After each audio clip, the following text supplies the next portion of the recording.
Halo teman-teman pendengar setia, selamat datang di episode terbaru podcast Journey Wealth. Kali ini kita akan membahas topik yang cukup serius dan menjadi perhatian banyak pihak, yaitu mengapa kelas menengah di Indonesia semakin menurun. Kita akan mengupasnya dari berbagai aspek ekonomi yang tentunya sangat relevan dengan kehidupan kita sehari-hari. Sebelum lanjut, pastikan telah menekan tombol like, share, dan subscribe agar dapat menikmati konten-konten informatif seputar ekonomi dan keuangan. Jadi mari kita simak bersama-sama. Saya akan memulai pembicaraan kali ini dengan merujuk kepada sebuah artikel yang berasal dari Kompas, dan link untuk membacanya ada di kolom deskripsi. Dalam beberapa tahun terakhir, terjadi penurunan signifikan dalam jumlah kelas menengah di Indonesia, sebagaimana ditunjukkan oleh data Badan Pusat Statistik atau BPS. Pada tahun 2024, jumlah kelas menengah turun menjadi 47,85 juta jiwa, setara dengan 17,13% dari populasi, turun dari 48,27 juta jiwa pada tahun 2023. Sebaliknya, jumlah masyarakat yang tergolong menuju kelas menengah meningkat menjadi 137,5 juta jiwa atau 49,22% dari populasi. Fenomena ini mencerminkan penurunan pengeluaran yang memaksa banyak orang turun kelas. Penurunan ini tidak hanya mencerminkan tantangan ekonomi yang dihadapi oleh kelas menengah, tetapi juga menunjukkan perubahan struktural dalam perekonomian yang semakin mempengaruhi stabilitas finansial banyak keluarga di Indonesia. Data ini penting untuk dipahami karena kelas menengah adalah motor penggerak ekonomi yang signifikan, dan penurunan jumlah mereka bisa memiliki dampak luas pada stabilitas ekonomi dan sosial di masa depan. Dengan pemahaman ini, mari kita telusuri lebih dalam faktor-faktor ekonomi yang menyebabkan penurunan kelas menengah di Indonesia dan dampaknya terhadap perekonomian secara keseluruhan. Definisi kelas menengah. Sebelum kita masuk lebih dalam, penting untuk kita pahami terlebih dahulu apa yang dimaksud dengan kelas menengah. Secara umum, kelas menengah adalah kelompok sosial ekonomi yang memiliki pendapatan di atas garis kemiskinan, namun belum mencapai taraf kekayaan yang tinggi. Di Indonesia, definisi kelas menengah ini seringkali merujuk kepada mereka yang memiliki pendapatan cukup untuk memenuhi kebutuhan dasar, seperti pangan, sandang, dan papan, serta memiliki sisa untuk konsumsi sekunder dan tersier seperti pendidikan, kesehatan, dan hiburan. Dalam konteks yang lebih luas, kelas menengah juga dianggap sebagai pilar penting dalam perekonomian sebuah negara. Mereka adalah kelompok yang memiliki daya beli signifikan dan berperan dalam mendorong pertumbuhan ekonomi melalui konsumsi, investasi, serta menjadi penopang utama sektor jasa dan industri. Namun, akhir-akhir ini, kita sering mendengar bahwa kelas menengah di Indonesia sedang mengalami penurunan, baik dari segi jumlah maupun kesejahteraan. Apa yang sebenarnya terjadi? Mari kita bedah satu persatu. Faktor ekonomi makro yang mempengaruhi. Faktor pertama yang perlu kita bahas adalah perubahan dalam kondisi ekonomi makro. Ekonomi makro mencakup berbagai indikator seperti pertumbuhan ekonomi, inflasi, tingkat pengangguran, serta kebijakan fiskal dan moneter yang ditetapkan oleh pemerintah. Pertama, pertumbuhan ekonomi yang melambat. Indonesia pernah menikmati pertumbuhan ekonomi yang tinggi selama beberapa dekade terakhir. Namun, belakangan ini kita melihat adanya perlambatan. Pertumbuhan ekonomi yang melambat berarti adanya peluang yang lebih sedikit untuk peningkatan pendapatan bagi masyarakat kelas menengah. Dalam kondisi ekonomi yang tidak tumbuh dengan cepat, perusahaan mungkin lebih berhati-hati dalam menentukan atau melakukan ekspansi dan perekrutan, yang pada akhirnya membatasi peluang bagi pekerja untuk mendapatkan kenaikan gaji atau pekerjaan yang lebih baik. Kedua, inflasi dan kenaikan harga barang. Salah satu musuh utama kelas menengah adalah inflasi. Ketika harga-harga barang dan jasa naik, daya beli mereka pun tergerus. Kita tahu bahwa pendapatan kelas menengah cenderung stagnan, sementara biaya hidup terus meningkat, terutama di kota-kota besar. Misalnya, harga properti, pendidikan, dan kesehatan yang melonjak menjadi beban yang berat. Dengan demikian, meskipun pendapatan nominal tidak berubah, secara real, kelas menengah merasa semakin sulit untuk mempertahankan standar hidup mereka. Ketiga, tingkat pengangguran dan pekerjaan tidak tetap. Tingkat pengangguran, khususnya pengangguran terselubung atau pekerjaan yang tidak sesuai dengan kualifikasi, juga menjadi faktor yang mempengaruhi. Banyak dari kelas menengah yang bekerja di sektor formal. Namun belakangan ini kita melihat banyak pekerjaan yang beralih menjadi kontrak atau bahkan freelance yang tidak menawarkan stabilitas jangka panjang. Ini berarti bahwa keamanan finansial mereka terancam karena pendapatan yang tidak tetap membuat perencanaan keuangan menjadi lebih sulit. Perubahan struktur ekonomi dan industri. Selain faktor ekonomi makro, perubahan dalam struktur ekonomi dan industri juga turut berperan dalam menurunnya kelas menengah di Indonesia. Pertama, digitalisasi dan otomatisasi.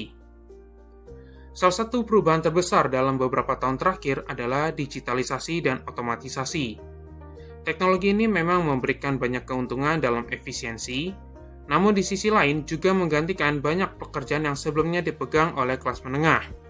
Misalnya, pekerjaan administratif yang dulu sangat umum, sekarang mulai digantikan oleh sistem otomatis. Bagi mereka yang tidak memiliki keterampilan yang dibutuhkan dalam ekonomi digital ini, transisi ini bisa sangat menyakitkan. Kedua, globalisasi dan persaingan internasional. Globalisasi membuka pasar Indonesia untuk produk dan jasa dari seluruh dunia. Meskipun ini memberikan banyak pilihan bagi konsumen, namun juga menambah tekanan pada perusahaan lokal yang harus bersaing dengan produk impor yang seringkali lebih murah. Hal ini dapat menyebabkan perusahaan lokal mengecilkan usaha atau bahkan gulung tikar, yang berarti kehilangan pekerjaan bagi pekerja kelas menengah. Ketiga, perubahan pola konsumsi. Kelas menengah juga mengalami perubahan pola konsumsi yang didorong oleh gaya hidup modern dan kemajuan teknologi. Konsumsi sekarang tidak hanya berfokus pada kebutuhan primer, tetapi pada barang dan jasa yang bersifat hiburan atau status sosial. Meskipun ini bisa memberikan kenyamanan, di sisi lain juga menambah beban keuangan, terutama jika tidak diimbangi dengan peningkatan pendapatan yang memadai. Dampak kebijakan pemerintah. Kebijakan pemerintah juga memainkan peran penting dalam menentukan kesejahteraan kelas menengah. Mari kita lihat beberapa kebijakan yang mungkin berkontribusi pada menurunnya kelas menengah di Indonesia. Pertama, pajak dan subsidi. Kebijakan pajak dan subsidi pemerintah memiliki dampak langsung pada pendapatan disposable masyarakat. Misalnya, penghapusan atau pengurangan subsidi untuk bahan bakar dan kebutuhan pokok lainnya secara langsung meningkatkan biaya hidup yang tentu saja lebih berat dirasakan oleh kelas menengah. Di sisi lain, kebijakan pajak yang tidak proporsional di mana pajak lebih banyak membebani kelas menengah dibandingkan dengan kelompok yang lebih kaya juga bisa memperparah situasi. Kedua, kebijakan pendidikan. Pendidikan adalah salah satu cara utama bagi individu kelas menengah untuk meningkatkan kesejahteraan mereka. Namun, biaya pendidikan yang terus meningkat, baik di tingkat dasar, menengah, hingga perguruan tinggi, membuat banyak keluarga kelas menengah kesulitan memberikan pendidikan terbaik bagi anak-anak mereka. Padahal, investasi dalam pendidikan adalah kunci untuk keluar dari perangkap stagnasi ekonomi. Ketiga, kebijakan kesehatan. Kesehatan adalah aspek penting lain yang sangat mempengaruhi kelas menengah. Dengan meningkatnya biaya layanan kesehatan dan kurangnya pelindungan asuransi yang memadai, banyak keluarga kelas menengah terpaksa mengeluarkan sebagian besar pendapatan mereka untuk biaya kesehatan yang seharusnya bisa dialokasikan untuk investasi atau tabungan. Tantangan dalam mobilitas sosial. Mobilitas sosial atau kemampuan seseorang untuk berpindah ke tingkat ekonomi yang lebih tinggi merupakan salah satu indikator penting dari kesehatan kelas menengah. Namun ada beberapa tantangan yang membuat mobilitas sosial ini semakin sulit di Indonesia. Pertama, kesenjangan pendidikan. Seperti yang sudah disebutkan sebelumnya, pendidikan adalah faktor kunci dalam mobilitas sosial. Namun kesenjangan dalam akses dan kualitas pendidikan antara daerah perkotaan dan pedesaan, serta antara kelompok kaya dan miskin, semakin memperlebar jarak antara kelas menengah dengan kelas atas. Kedua, akses terhadap kredit dan modal. Untuk naik ke kelas ekonomi yang lebih tinggi, individu atau keluarga perlu memiliki akses terhadap kredit dan modal untuk investasi, baik itu dalam bentuk pendidikan, bisnis, atau properti. Namun, banyak dari kelas menengah yang masih kesulitan mendapatkan akses ini, terutama mereka yang bekerja di sektor informal atau tidak memiliki jaminan kredit yang memadai. Ketiga, ketimpangan infrastruktur. Infrastruktur yang tidak merata juga menjadi penghalang bagi mobilitas sosial. Misalnya, akses transportasi yang buruk di daerah-daerah tertentu membuat peluang ekonomi di wilayah tersebut menjadi terbatas. Hal ini membuat mereka yang tinggal di daerah tersebut sulit untuk mengakses peluang kerja atau pendidikan yang lebih baik di kota-kota besar. Dampak sosial dan psikologis. Penurunan kelas menengah ini tidak hanya berdampak pada aspek ekonomi saja, tetapi juga menimbulkan dampak sosial dan psikologis yang cukup signifikan. Pertama, meningkatnya kecemasan ekonomi. Kelas menengah yang terus-menerus tertekan oleh ketidakpastian ekonomi cenderung mengalami peningkatan kecemasan. Hal ini bisa berdampak pada kesehatan mental dengan gejala-gejala seperti stres, depresi, dan kelelahan mental menjadi lebih umum. Selain itu, kecemasan ekonomi juga bisa mempengaruhi hubungan sosial dan keluarga, di mana konflik keuangan sering menjadi pemicu utama. Kedua, perubahan nilai dan gaya hidup. Ketika kelas menengah merasa semakin sulit untuk mempertahankan standar hidup mereka, ada kecenderungan untuk mengadopsi gaya hidup yang lebih hemat atau bahkan defensif. Hal ini mungkin terlihat dari penurunan konsumsi barang-barang mewah, hiburan, atau perjalanan. Meskipun hal ini bisa dilihat sebagai penyesuaian yang positif, namun jika dilakukan dengan terpaksa, bisa menimbulkan rasa frustasi dan ketidakpuasan. Ketiga, munculnya kesenjangan sosial. Penurunan kelas menengah juga dapat memperparah kesenjangan sosial antara kelas atas dan kelas bawah. Ketika kelompok kelas menengah terperangkap dalam situasi stagnasi ekonomi, mereka mungkin merasa tertinggal dibandingkan dengan mereka yang berada di puncak piramida sosial. Ini bisa menimbulkan perasaan tidak adil, yang pada gilirannya dapat memperburuk polaritas sosial di masyarakat. Apa yang bisa dilakukan? Setelah mengidentifikasi berbagai faktor yang menyebabkan penurunan kelas menengah di Indonesia, pertanyaannya adalah, apa yang bisa dilakukan untuk membalikkan tren ini? Pertama, mendorong pertumbuhan ekonomi yang inklusif. Pemerintah dan sektor swasta perlu bekerja sama untuk menciptakan pertumbuhan ekonomi yang inklusif, di mana manfaat dari pertumbuhan ekonomi dapat dirasakan oleh semua lapisan masyarakat.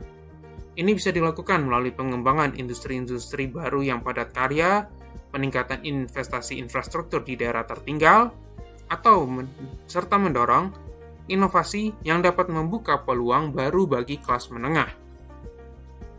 Kedua, reformasi pendidikan dan pelatihan. Pendidikan harus menjadi prioritas utama dalam upaya meningkatkan mobilitas sosial. Pemerintah perlu memastikan bahwa setiap anak di Indonesia memiliki akses ke pendidikan berkualitas, tanpa memandang latar belakang ekonomi mereka. Selain itu, program pelatihan dan peningkatan keterampilan bagi pekerja dewasa juga sangat penting, terutama di era digitalisasi yang cepat berubah. Ketiga, memperkuat jaminan sosial. Perlindungan sosial yang kuat adalah kunci untuk menjaga kesejahteraan kelas menengah. Pemerintah harus memastikan bahwa sistem jaminan sosial, termasuk kesehatan, pendidikan, dan perlindungan pekerjaan, dapat diakses dengan mudah oleh semua orang, terutama mereka yang berada di ambang batas kelas menengah. Keempat, meningkatkan akses terhadap kredit. Akses terhadap kredit yang mudah dan terjangkau juga penting untuk mendorong mobilitas sosial. Pemerintah dan lembaga keuangan harus bekerja sama untuk menciptakan program kredit yang ramah bagi kelas menengah, terutama mereka yang ingin memulai usaha kecil atau menengah. Kelas menengah adalah tulang punggung perekonomian Indonesia. Ketika kelas menengah terancam, bukan hanya mereka yang merasakan dampaknya, tetapi juga perekonomian secara keseluruhan. Oleh karena itu, penting bagi kita semua untuk menyadari tantangan ini dan berupaya mencari solusi yang efektif. Dengan kerjasama antara pemerintah, sektor swasta, dan masyarakat, kita bisa menjaga agar kelas menengah tetap kuat dan berkembang. Terima kasih sudah mendengarkan episode kali ini. Jangan lupa untuk berbagi pendapat kalian di kolom komentar, dan sampai jumpa di episode berikutnya.